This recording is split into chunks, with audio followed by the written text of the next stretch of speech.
ये हमार फिर से आ गई एगो नया तबाही लेके जौना में बा जवानी के खुमार अदाओं के बौछार अरविंद अकेला के सुपर हिट रोमांटिक धमाका ताहर कातिल बा फिगर। हेलो गाइस, स्वागत बा रउआ सबके अपन यूट्यूब चैनल पे। तो चलिए वीडियो के ज़्यादा लंबा ना कर जा, वीडियो के स्टार्ट कर जा और आज के जौन वीडियो बा ओके स्टार्ट कर जा। तो आज के जौन वीडियो बा ओके टाइटल तो हम पहले ही बता दिल बनी, सिंगर के नाम भी आप सबके बता दिले बनी। चलिए फिर से हम बता देते नहीं टाइटल का है। तो सुपर स्टार अरविंद अकेला कलू के सुपर हिट रोमांटिक धमाका जौना के बोल बा तहर कातिल बा फिगर। तबाही मचावे वाला एकदम गाना बा, रोमांटिक सुपर हिट।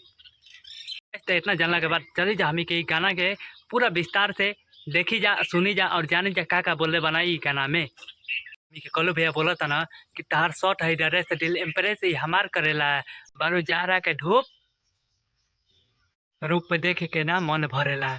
तो हसौत है परेश दिल हमार करेला।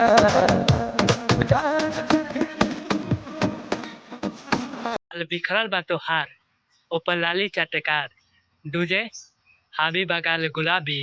बाल बिखरल तोहार ऊपर लाली चटकार तुझे हाबी बगाल गुलाबी। हर काती बा फिगर हाय रे पतली कमर खोले खातिर देदा दिलावा के चाबी तार अखिया बसारा भी। तो हर कातिल बा फिगर हाले पतली कमर खोले खातिर देदा दिलावा के चाबी।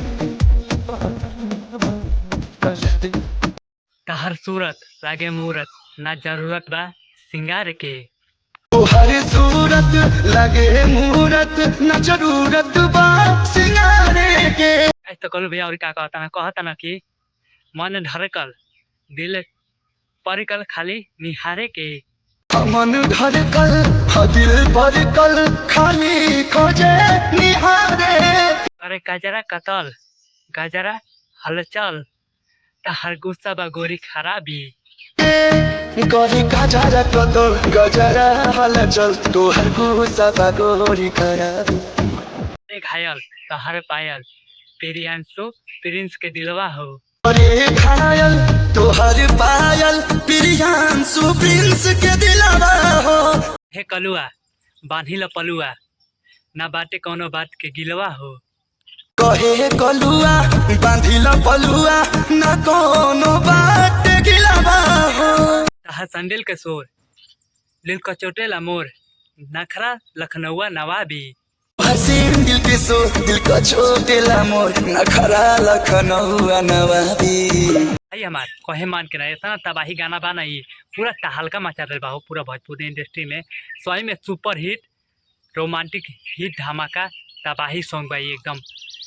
सुबह सुबह अभी आयल मॉर्निंग में, आज 13 तारीख है, 13 तारीख के मॉर्निंग में रिलीज भले ये गाना और तबाही मचा रहा बा पूरा भोजपुरी इंडस्ट्री में। भाई हमार वीडियो अच्छा लगा तो चैनल के सब्सक्राइब कर ली, वीडियो का लाइक करी, कमेंट करी और तनी शेयर करी, अपन भाई के सपोर्ट करी।